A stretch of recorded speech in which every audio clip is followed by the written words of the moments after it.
start small. I'm really big on habits. So finding habits that we can stick to 80 to 90% of the week, getting consistent at that, those becoming routine, and then adding some new habits on there. Instead of this diet culture we're in where we change everything, goes so extreme, we can't stick with it, then we give up and we gain more weight. We got to get out of that and start a little bit smaller most of the time. We believe that you are strong by design, and you were made in God's image to have a strong body, mind, and spirit. You're listening to the #1 Strength and Health Authority podcast in the world. So let's get ready to unlock your potential and transform your life in today's episode. Hello, and welcome back to the Strong by Design podcast. I'm your host for today's show, Coach Tonya, and joining me today is Michele Riechman. Did I say that right? Riechman, you say the Riechman. Riechman. Okay, well, welcome to the show, Michele. We're so happy to have you here.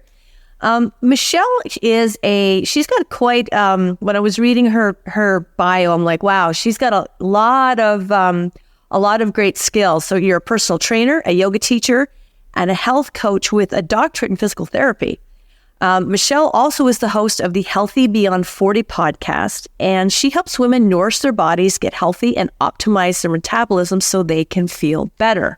All great stuff. Welcome, Michele. How are you today? I'm great. How are you? I'm fantastic. Now, where are you dialing in from? Where are you from? So we are currently living in Phoenix. So it is hot here. My husband is military, so we are from the Midwest, and we have lived mostly out in the Midwest. We've been here for about a year and a half. Okay. Yeah, I was because I'm in Florida, so hot as well and very humid. So I always like to kind of find out where people are from, because I'm originally from Canada. So, the weather is always kind of a nice icebreaker. Yes.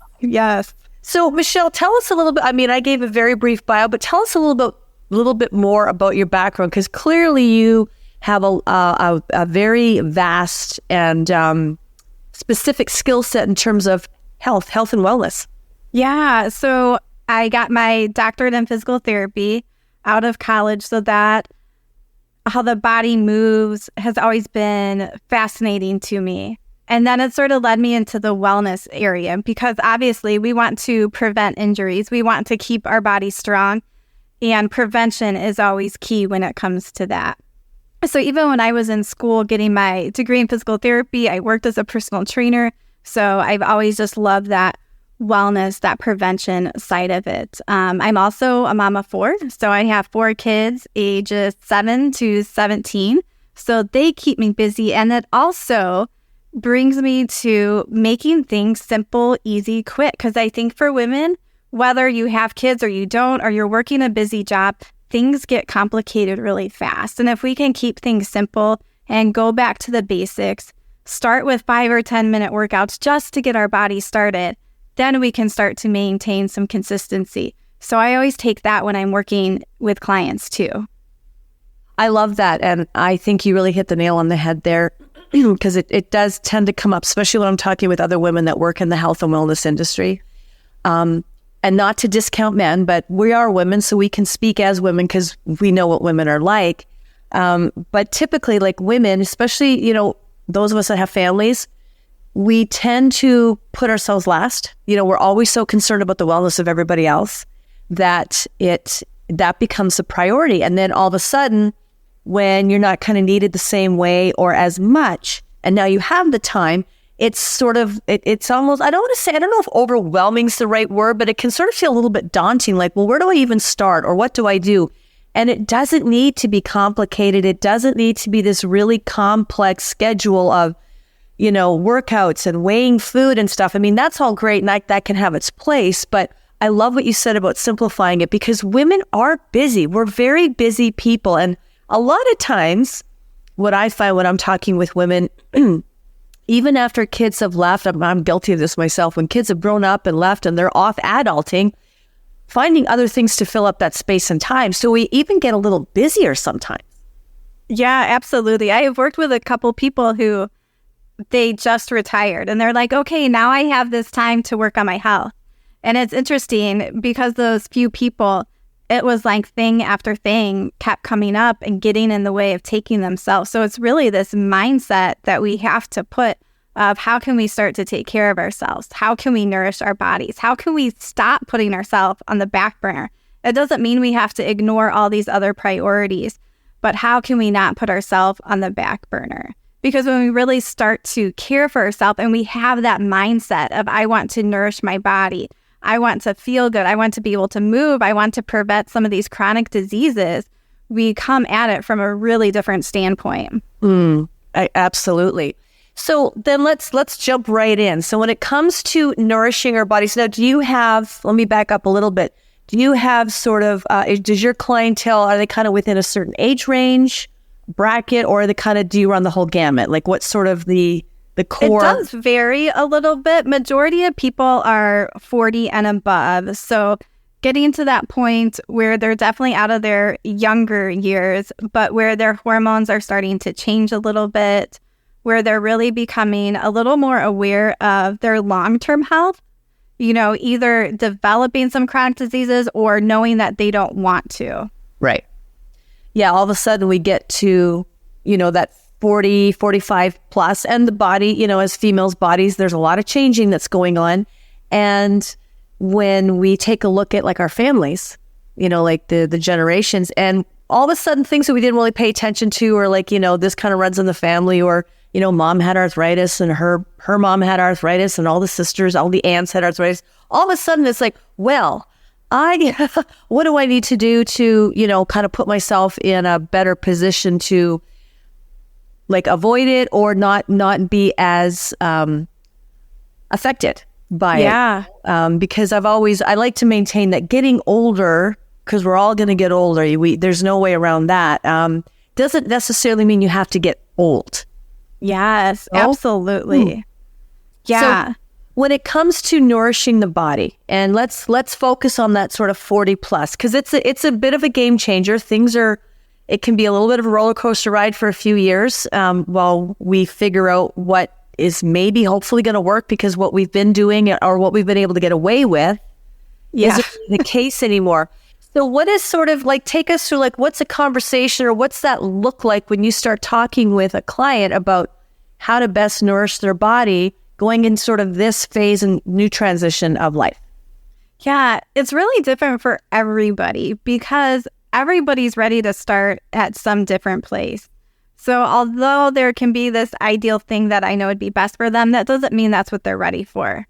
Health is a journey.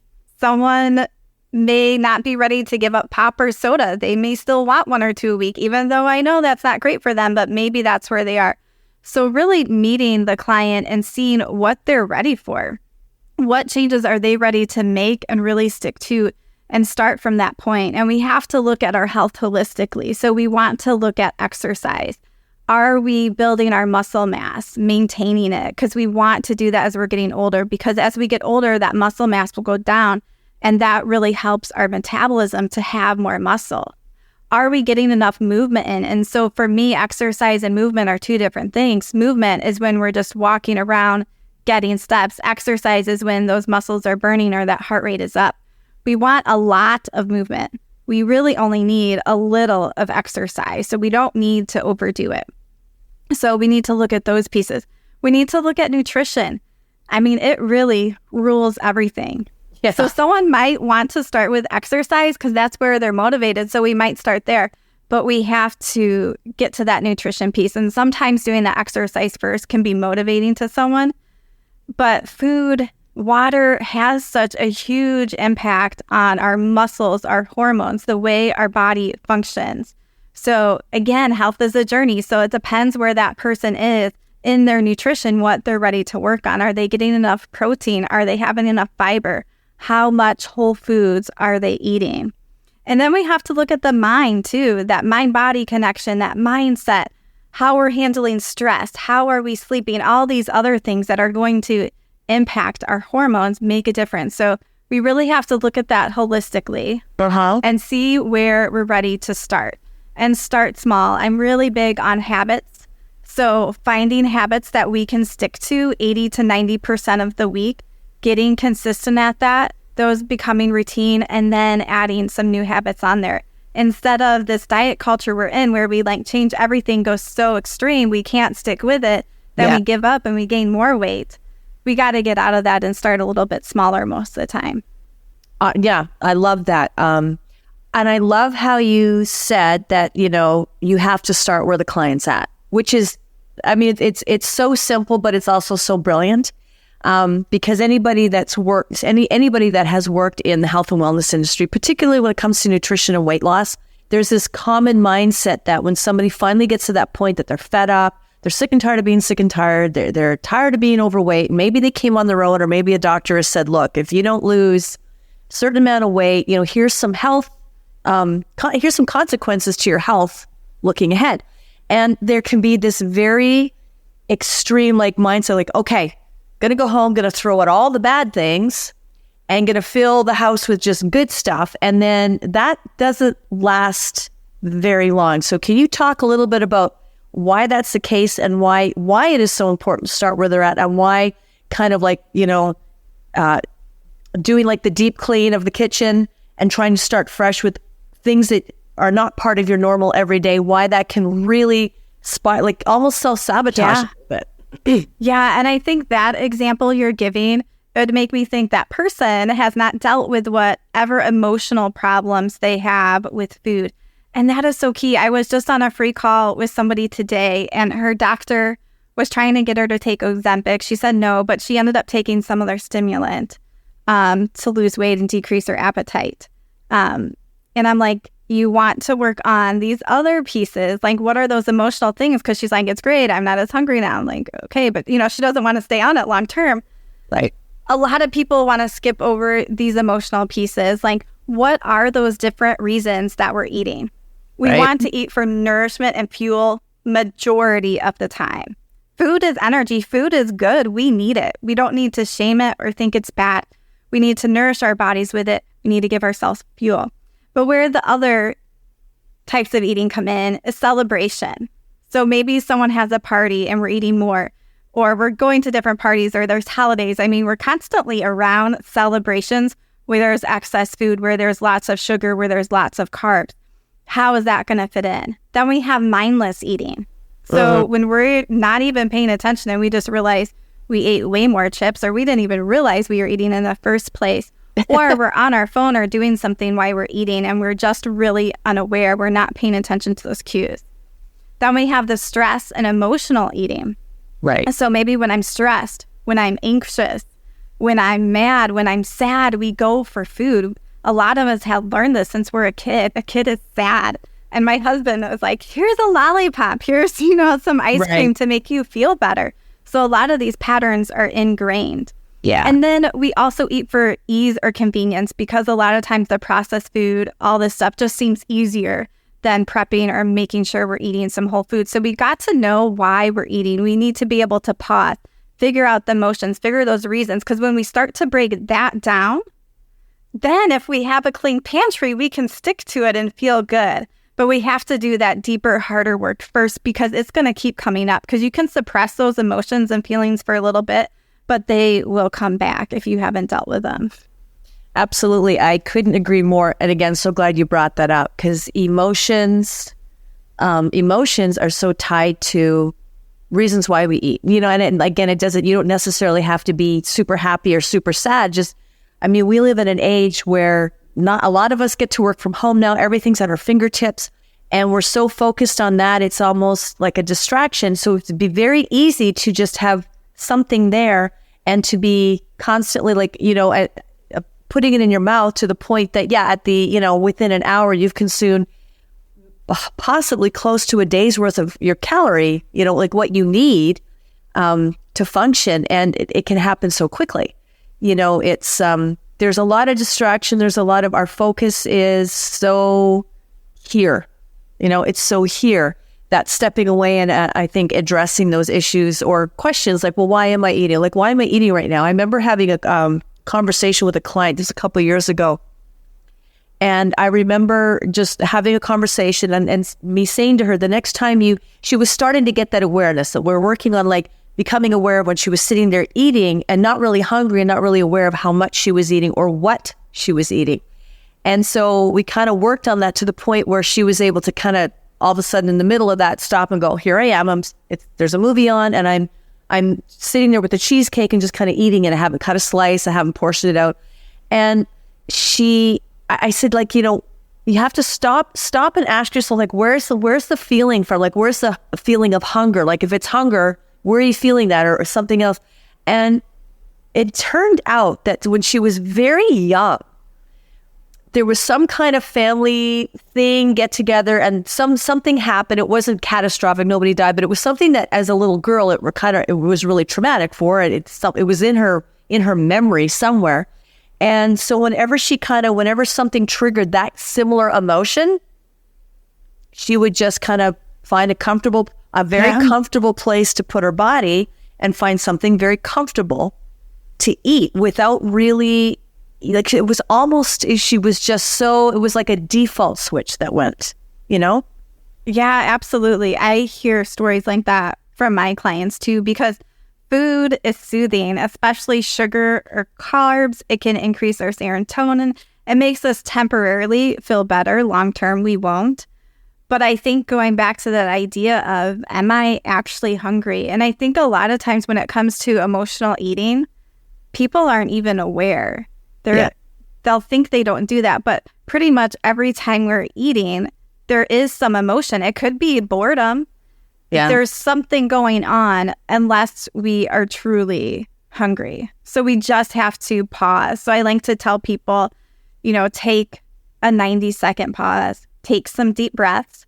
When we do deep breathing, we get more of our prefrontal cortex, the front of our brain. We're able to think clear. Because when we're when we're reaching for a piece of food, we're not necessarily thinking very clearly. We're not in that logical part of our brain. So if we can take some deep breaths, calm our brain, ask ourselves, what am I feeling? What am I thinking right now?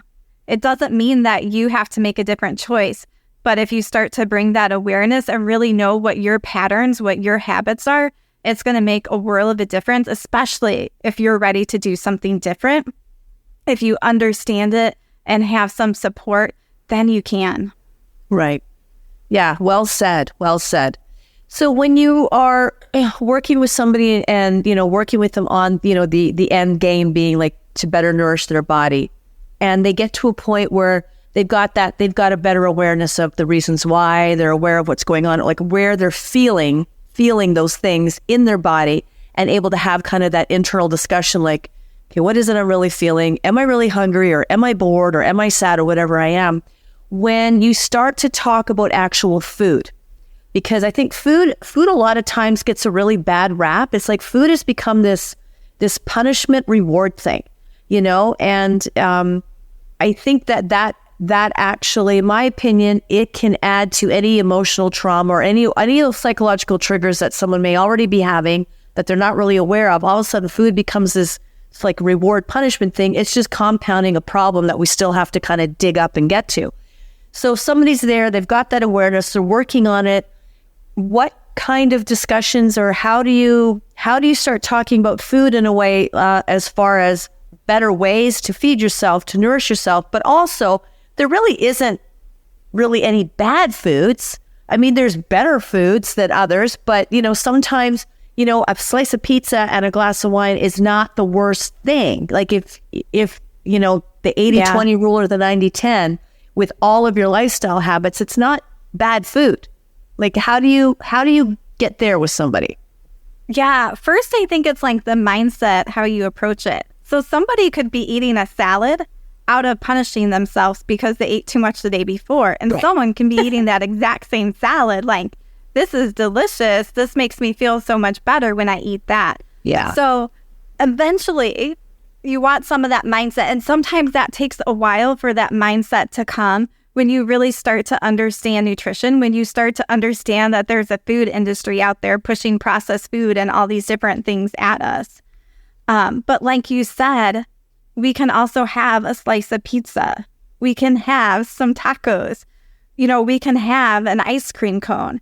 we can't have that all the time. And we're probably not going to feel good if we're not going to feel good if we eat that all the time. But can we do that in moderation? That's going to be different for everybody. Some people can have a little bit of sugar and be good. Some people have a little bit of sugar and it's like this downhill spiral for them. So getting to know you and your body is going to put you in a better relationship with that.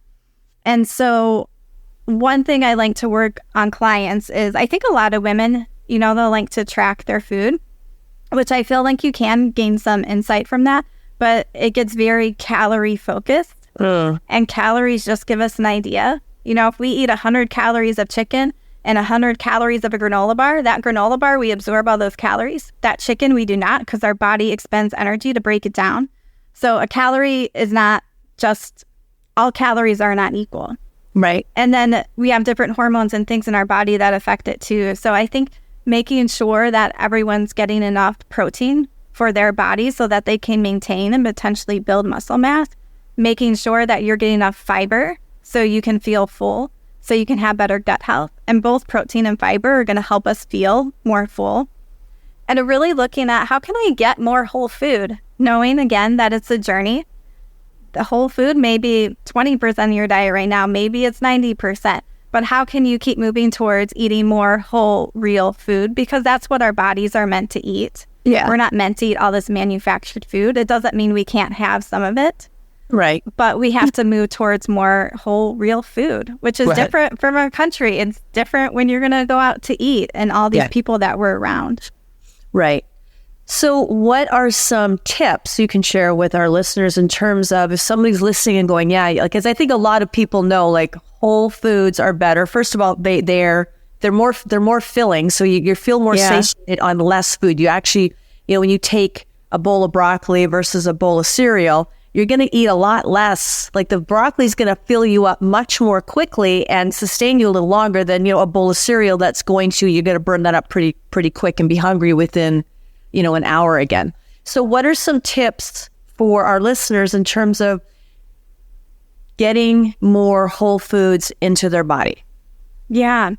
I think one is always start your day the best you can. Because when we start our day better, we're more likely to make better choices the rest of the day.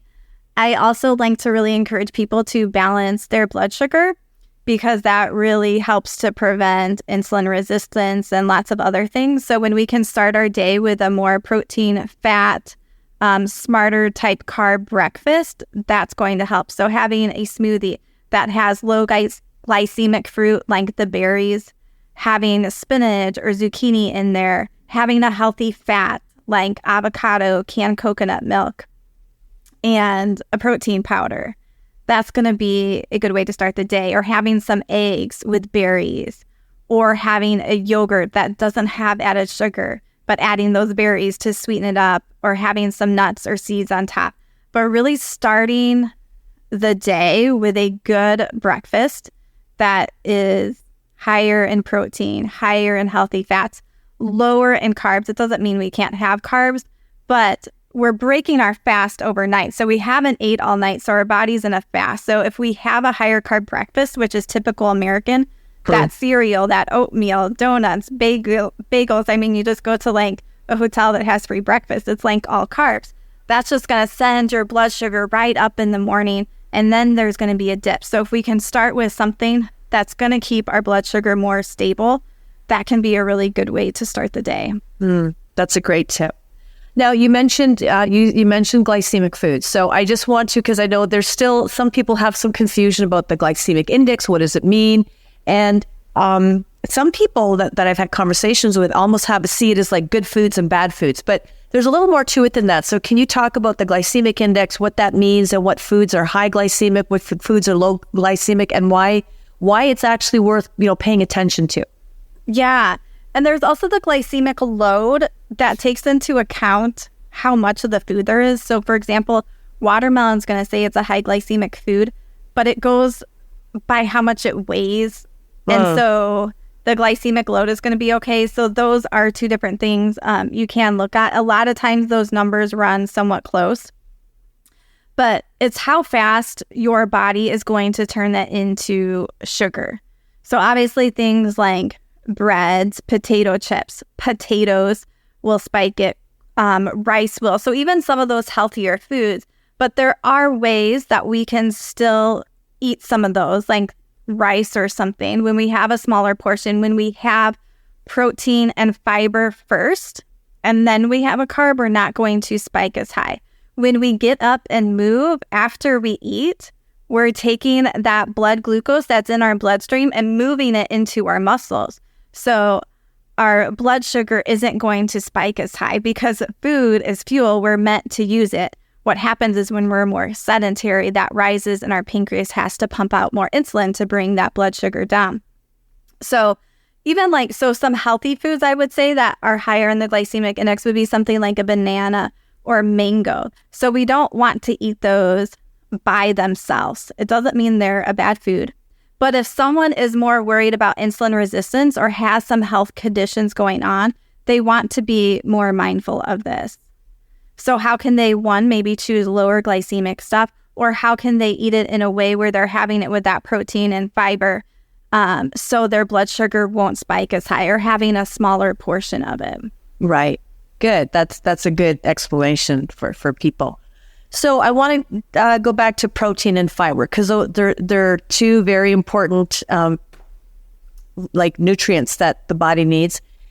Women typically, especially as we get older too, can be a struggle getting enough protein in. So kind of a two-part question. One, why is protein so important specifically for women, and how can we get more protein into our body? Because protein usually involves a lot more chewing. And sometimes the idea of having to stop and have a meal, because that's the other thing in a busy life, stopping to have a meal, that's become not as, I remember growing up, it was, you at school and you stopped for lunchtime. Back in the day, there was lunch hour and we all stopped and everybody had their lunch box or their brown bags and you had your lunch, and then you'd go home and stuff after school. But then dinner time, you sat down, you had a meal. That's not as common anymore, So back to the protein, why is it important for women? How can we get more of it into our bodies?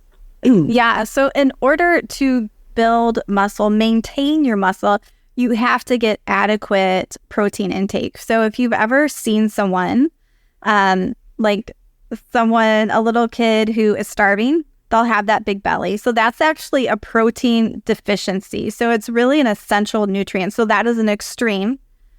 But I share that because that's just how important protein is. And we don't want to have disease. We don't want to be just normal. We really want to live optimally. So we really need that protein to help build and maintain muscle mass, because that muscle house is the power to our metabolism. When you think of someone in their 80s or 90s, you're picturing someone frail who doesn't have a lot of muscle mass. So we want to do as much as we can to build and maintain that muscle mass as we're getting older. And we need that healthy dose of protein to do that. It also helps us to feel more full too. It's a very satiating nutrient versus carbs. You're not going to quite feel as full from carbs. So it also helps us from that standpoint too.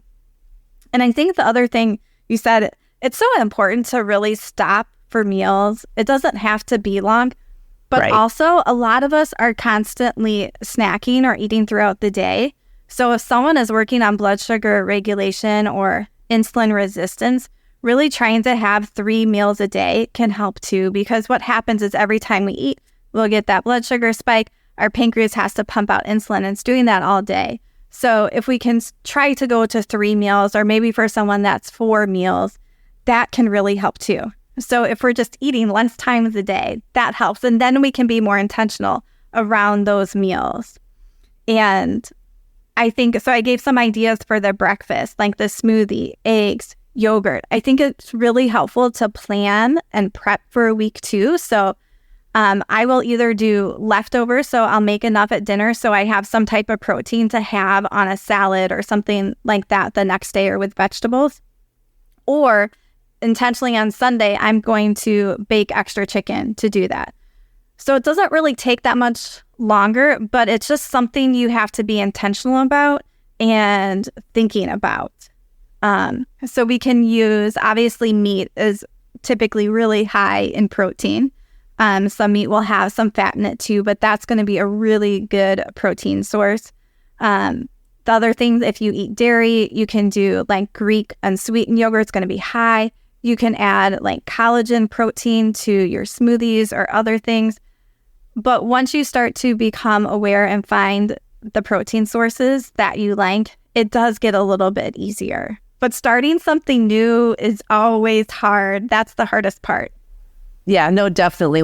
New habits can feel like a whole other job, but it's not the norm. So if your norm is to hit snooze 3 times, get up, have coffee, kind of make your way, shower, dress, out the door, get to work, another coffee, that's just the norm. It's not that it's easier, but then when you switch up the routine, it can feel like, that was always a big conversation with clients, is that it felt like so much work at the beginning. It's a new routine. And because you're not used to it, it's going to feel like work because you're doing things outside. Like you're not on a default switch anymore. You're not on autopilot. So now all of a sudden you have to think and be intentional, which is a necessary part of the process, especially when you're being intentional about feeding your body better, to nourish your body better, to be healthier and have greater wellness. You need that awareness. That's how it works. So being intentional and having that awareness, that's all part of the puzzle. But it can definitely, I remember having clients go, it's so much work. I'm like, but actually, how much more work is it? Like, what did you make for dinner? Roast chicken, a green salad and a side vegetable. So what if you cook what if you put 2 chickens in the oven instead of 1? It's really no more time. Yeah. And now you're actually ready for the next day or two. You've got like you said, you've got that extra protein to put on a salad or have with veggies or something the next day. Yeah. And so many people, when they start to eat more protein, start to eat healthier, more like whole, real food, they start to feel better. They start to feel fuller. They're snacking less. So it is figuring out those strategies that you need to start it, or that motivation that you need, or the accountability. And then really noticing how you're feeling too. Yeah, absolutely. And it's kind of nice as a coach, when you're working with people and you start to see that, like there's some consistency. They're getting more consistent, even if it's 2 meals a day consistency or whatever. They're starting to be more consistent. And after 2-3 weeks, you can see this sort of like this change, and they're feeling better. They're not snacking as much. And now they're like, there's been that enough, they've seen enough or felt enough of a difference that their motivation is a completely different place kind of than when they actually walked in the door in the first place. Now they're like, this feels good. And they even see themselves better. It always doesn't surprise me anymore, but it always still feels so good when a client starts to talk about themselves in a much more positive way than they did when they came. Because even though, maybe the changes weren't huge and big, they're feeling very much different, and they're seeing themselves, like what they see reflected back looks different enough. And again, that's all part of that motivation to keep them on board and on track with the new habits. Yeah. And I think I'm always asking clients, like, what went well? Because sometimes our brain it's drawn to the negative, and it also can be drawn to what we're not doing yet that we want to do. Yeah. And some people tune into the negative a lot more than others, but we have to start training ourselves, like, what went well? Because sometimes if we're just thinking about it ourselves, we're like, I should be doing that. Like, that's not that great. But if we can start to celebrate those changes, big or small, that we're making, that will change our motivation. That's going to change our mindset, and we can start having that better relationship with ourselves too. Right. Yeah, absolutely. So I'm going to still staying on topic, but I'm going to segue into sort of another area of it. But let me see how I'm going to word this. What would be your comment as far as how impactful or how much good it can do as parents, especially parents of younger children? It doesn't matter, but in terms of, like, a lot of times we see people come in, they're kind of older, they've raised their kids, not exclusively, but that's the trend I've seen, like late 30s, early 40s, got to do something, I got to lose this weight, I don't feel good, I'm not sleeping right, my bones hurt, everything hurts, right? I need some help. But what would be sort of like the future outlook, if as parents of children, we had sort of those better habits, better awareness, more intention when it comes to feeding our body and nutrition on what future, like the health of our kids, and then kind of that ripple effect of raising our kids that way, and then them raising their kids that way. Like what kind of, can you speak to that? Like the importance of that, the impact of that, and what that future would look like? Yeah, I think it's such an important topic because, I mean, just look at the health of our kids. Like there's actually like type 1 diabetes or type 2 diabetes showing up in kids. That's supposed to be adult onset. But we're eating so much sugar. I mean, these kids are going to school. They're constantly rewarded with sugar because it's cheap. Or like my kids have like a flag football game and parents bring snacks and it's like a juice and crappy snacks. Like our kids are bombarded with unhealthy food. But I will have clients that come with me that still have kids at home and they're like, I want my kid to eat better. I'm like, okay, well, first we're just going to focus on you for a pretty long time because you have to get that solid, because parents, we have this compassion and love for our kids that we want more for them. But if we can't do eating healthy, moving our body with somewhat ease, I mean, it's always work and intention that we have to have, but it has to become more ease for us to be able to really share that, inspire others, and have more of just that healthier food in our house. And I think when we can start introducing different vegetables and fruit in our house and kids can have a variety and have the opportunity to try things, that's so important. Because I've been around a kid who he had never ate a pear. I gave him his first pear and he was like 10 plus. Like, some kids just aren't exposed to that, but kids do what is in their house and what their parents are doing. So the only way to change, it's not the only way, a big way to change the health of the kids and the next generation is what it starts in houses. Because if you look at families, you are who you are around, whether that's friends or family. So if you are always going out to dinner with people and drinking, that's who your friends are. My friends, like I said, we've been here for 1.5 years. I found people to go on walks with, to play pickleball with. Like that's who my friends are because that's who I want to be around. And so it's the same thing with creating that in our family. Are we a family that just sits around, overeats, and watches TV? Or do we also enjoy our food, maybe try some different things? Do we get up and go for a walk, play some catch, or like do different things? So we can start to change that within our family. We just have to have it strong in ourselves first. Right.